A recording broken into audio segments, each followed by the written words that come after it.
is a fully trained firefighter who can go out on the appliances and be a valuable member of the team. They'll have no problems being accepted on us at all. They like a laugh and a joke, so be prepared for that.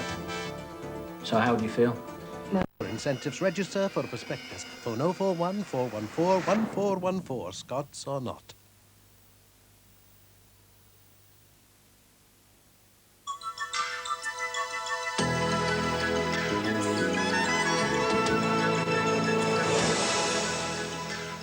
Good evening. There will be a little bit of rain around tomorrow. The trick is knowing just how little. And at the moment, it looks as if it should be little enough for us to describe the day as mostly dry, but it will also be cool and breezy for us all. As I say, there will be some patchy rain around. You perhaps wouldn't expect any rain with this picture. High pressure dominating the scene around Britain, but it's just to the west, and that means cool northerly winds right across the country, and those northerly winds are carrying a fair amount of cloud.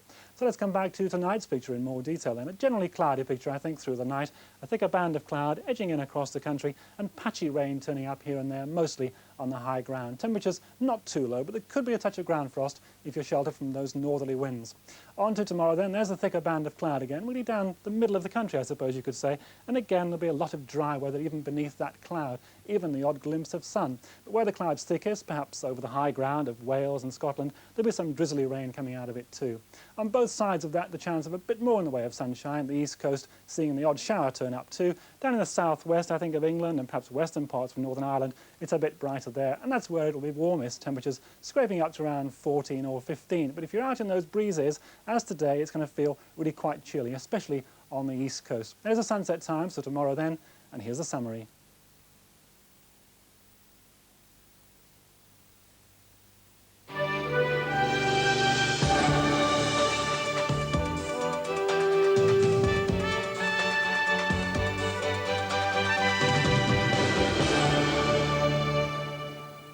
Good evening. There have been more job losses in the southeast. 500 jobs are to go at the Rolls Royce car plant in West London.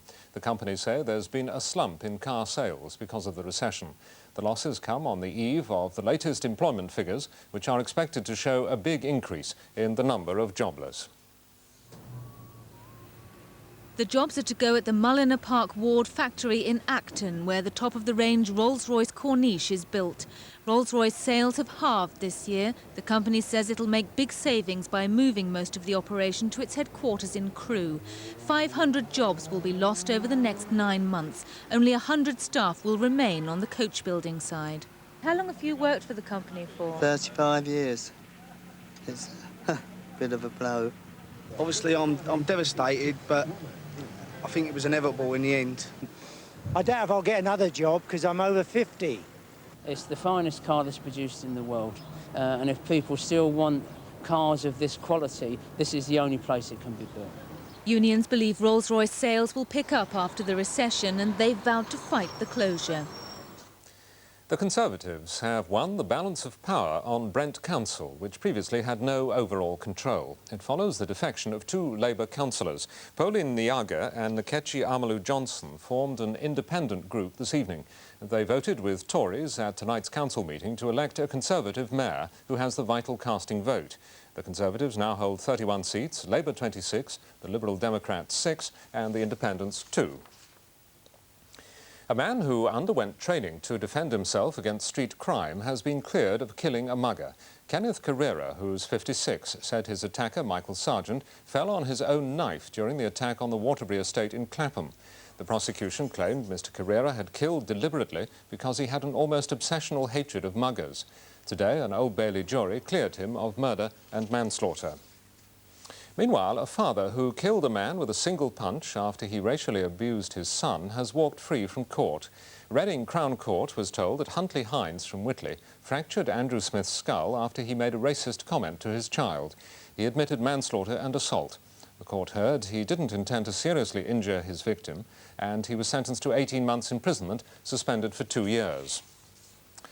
A gunman has been found guilty of holding 150 people hostage, including members of Gulf royal families, during a 10-hour siege at a West End nightclub. The Old Bailey was told Hani El Reyes raided Tokyo Joe's in Piccadilly with a dummy bomb strapped to his waist and 2 rifles. He'll be sentenced after medical reports. A man has been remanded in custody for a month, charged with kidnapping a woman clerk at the Midland Bank in Brentwood. David Stanley White is also accused of demanding £100,000 with menaces. The battle to run the capital's weekday television service has begun in earnest. The deadline for applications was noon today. Two rival companies are bidding for the licence for the London region, in addition to the current holders, Thames Television.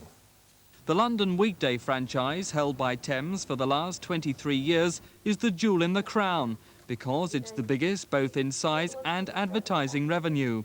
Competition comes from Carlton TV, headed by Michael Green of Carlton Communications. They say they'll invest £80 million in new programmes a year. They're also bidding for the franchise held by TVS. The other competitor is CPV TV, headed by Richard Branson and David Frost. They say they plan to make good programmes popular and popular programmes good. They're also bidding to run franchises held by TVS and Anglia. Thames say they've a proven record of high-quality programmes, listing 160 titles in their bid. They aim to build on their strength. The company is not bidding for any other franchise. Well, I think Thames Television has put in the best bid that it possibly can in terms of quality of programmes, diversity, and the best financial bid that we can. I'm anxious, and all my colleagues have been, to get the right cost structure for producing the highest quality programmes across the range for the London people. We know that we've got that equation right. We have been in the business of broadcasting and only broadcasting for a long time. We've put in a very serious, very well-planned application. It's full of new programme ideas. It's well-backed in terms of its financial resources. We have brought together a very capable team of people, and I think that our proposition will be very, very seriously considered.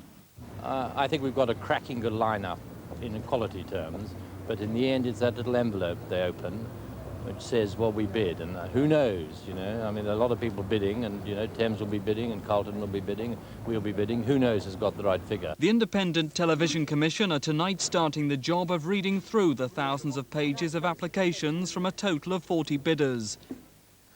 A bill to clamp down on the urban clutter of street signs and poles has been given its formal first reading in the Commons. Kensington Conservative MP Dudley Fishburn says his street furniture bill would rid London and other cities of what he described as a tangle of bossy signs in clashing colours. There's a new generation of the 70s teen idols, the Osmonds, in town. The original Osmonds took the British charts by storm with a string of hits. Now the Osmond boys, the second generation, are in London recording a new album. They're hoping they can repeat the success of their father Alan Osmond and his brothers.